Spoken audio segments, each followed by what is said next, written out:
Ravens at Chiefs, two teams that I don't think we thought would be here at 1-2 at this point in the season. In what almost feels like a must-win game, technically it's not, but you really don't want to be 1-3. Baltimore's favored by 2.5, so the Chiefs are once again home dogs, which is very rare, but it kind of speaks to the troubles they're having this year offensively. What are y'all's thoughts on this game? Yeah, I mean, it is a really bad situation. For either team, you come out with a loss here. The Ravens are, then they're 1-3 with a loss to the Bills and a loss to the Chiefs, who the Chiefs probably won't be pushing for a 1 seed, but that's still just 2 losses to 2 teams that you think are going to be competing down the stretch, whether it's for wild cards, seeing, like, that's just not 2 losses you want to have if you're the Ravens. And then if you're the Chiefs, you're 1-3, and you have a loss against the Chargers in your division. There's a good chance they finish the weekend 4-0, going to New York. That's a really bad situation because now you're talking about not even winning your division if you're a Chiefs fan. Yeah, bad setup for both teams coming into this game. I think the big key will Xavier Worthy fully participated in practice on Wednesday, I think, or Tuesday. He's participated in practice this week, so he's back in theory healthy. JP, you said something about him on Tuesday's show about potential re-injury. Yeah, so he actually fully participated last Friday before they would end up playing in New York. He, with his injury, dislocated shoulder. If he were to take, what has happened is he has lost stability in the shoulder, and it's almost like the Karl Anthony Towns shoulder injury a year and a half ago.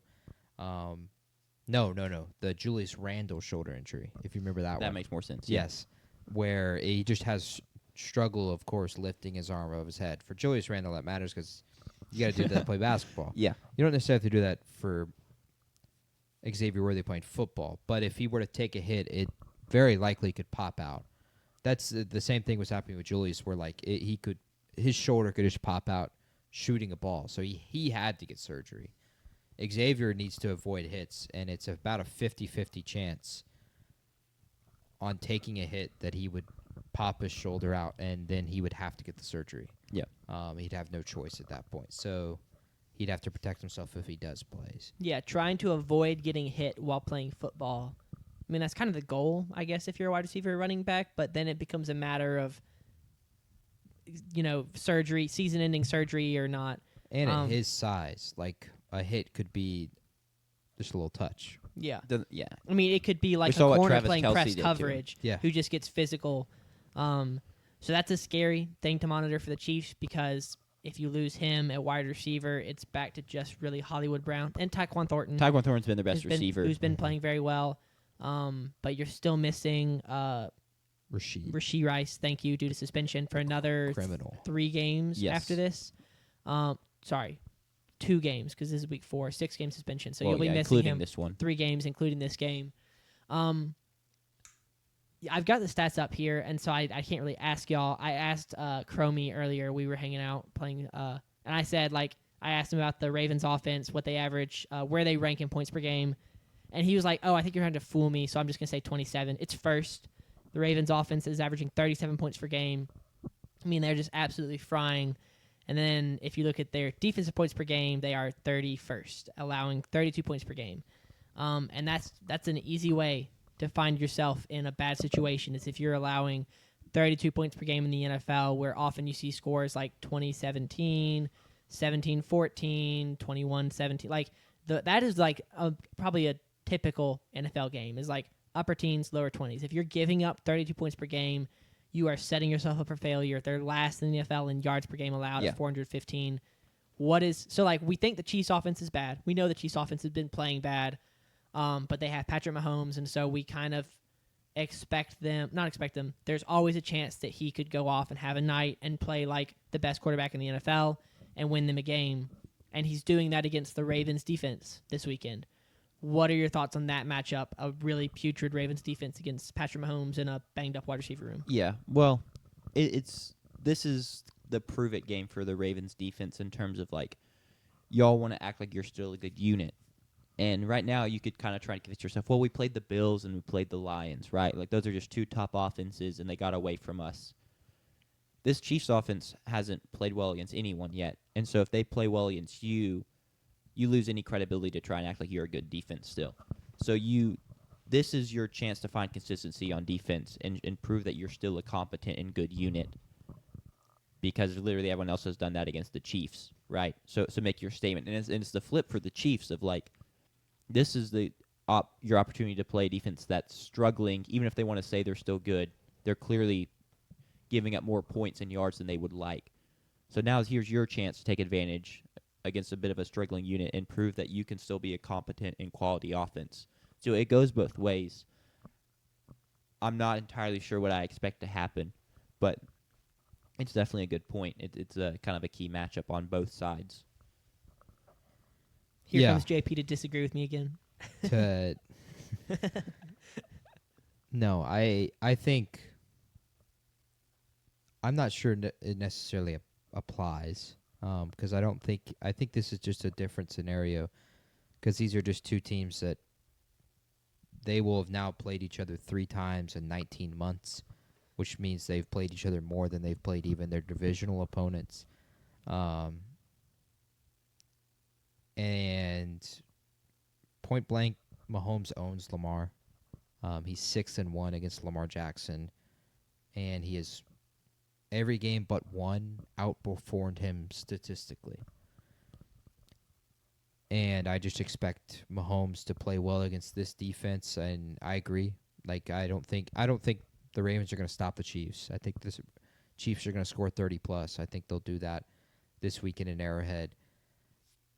My biggest concern is on the Ravens' offense side, even though they're the number 1 ranked offense in the nation, or in the league, I should say.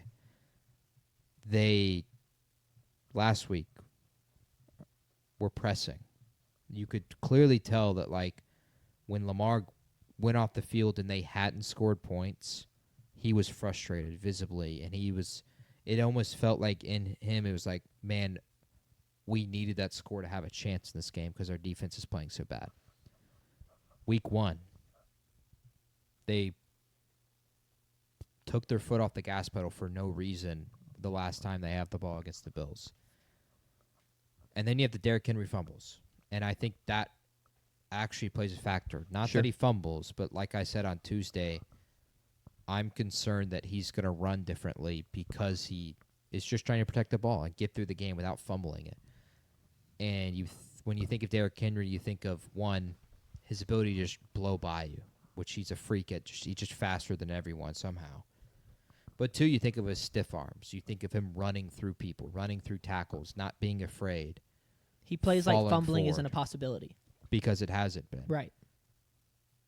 And now it is. I think it might hinder him in his effectiveness. And so I think that more so plays the story of, does the Ravens offense, are they able to score that many points? Are they able to play that way? Are they going to play pressing in a road environment and Lamar turns it over? Like, I think they're going to treat this like a playoff game. And they haven't been good in the playoffs, especially they haven't been good against the Chiefs in their one chance. So, especially offensively, they've been terrible in the playoffs. And I think they'll play it that way, and I don't think it's going to go well for Baltimore. Yeah, I mean, talking about Mahomes being Lamar's kryptonite, it's not like Mahomes has always played great against Detroit. Lamar is an 81.9 passer rating in 5 games against the Chiefs. Yeah. And his best game against the Chiefs statistically was actually his first game against the Chiefs, like pre him kind of ascending to a top QB in the league. So especially under Spags, he has not had any success against the Chiefs. They've been his kryptonite. Mm-hmm. And so I completely agree. And I agree with them looking like they were pressing. And I also agree that their offense, while they have scored the most points per game in the league, and that's definitely something you should hang your hat on, like you can't discount that, they've not been the most consistent offense. There's been 3 and outs. Derrick Henry, most of his yards have come on explosive runs. There's not much consistency in that run game. Even in the passing game against the Lions, it was, every so often we find someone open downfield, get a chunk play, but there was no ability to consistently move the ball. And I think that's part of the reason we're seeing Lamar be frustrated, is because his looks just aren't always there. What he wants to do is not always there. And that's not something I want to see, is the offense being frustrated going into a matchup that you typically struggle in the Chiefs. So I don't really like that at all. I think another thing to watch will be one of the things the Lions did that impressed me so much was their containment of Lamar Jackson. There were a lot of times where he would kind of escape a pocket, but then not like tuck the ball and go. A lot of times because there's a linebacker in pursuit or an edge rusher who kind of was able to get there and get a shoestring tackle, hold him to a couple yards, get it to him behind the line of scrimmage. I'll be interested to see guys like Nick Bolton at linebacker, a very good linebacker for Kansas City. Can he kind of play that role of being sure Lamar Jackson doesn't break off a big 20, 25-yard scramble? And then also that D-line with Chris Jones. George Karlaftis has been playing well this year. Can they do Derrick Henry what the Lions did with that goal line stop where they get him 3 times in a row? And that puts the Ravens in a position where realistically they probably should just run it again with Derrick Henry because of who he is and how unstoppable he has been for the past 8 years. But they don't. They try this fancy play. Lamar Jackson rolls out to the right, and it just implodes. And so if the Chiefs' D-line can hold Derrick Henry, like you said, to that inconsistent, like occasionally he'll break off a big one, not like 60 yards, but like 12, 15. If they can hold him to those kind of inconsistent, a big play, but nothing else really, I think that's a huge win for the Chiefs. I think that sets them up well because, like you said, I don't think the Ravens' defense is going to be able to stop the Chiefs. I do think the Chiefs' defense has a chance at stopping the Ravens. With that being said, let's pick this game then. Baltimore's favored by 2.5. JP, who do you have? Kansas City plus 2.5. It's one of my best bets. Mahomes is an underdog. They actually own the Ravens, and I think they're coming off a win. A win is a win is a win. Yeah. And the Ravens are coming off a terrible performance, short week as well for the Ravens. I think everything kind of just favors Kansas City being at home. Give me the Chiefs plus 2.5. Who am I to disagree with the best bet? Plus the fact that the Chiefs own the Ravens. So I'll take Kansas City to cover as well. Dang, guys. Now, I was going to pick Kansas City, and I'm still going to, but now we're freaking all on the same page.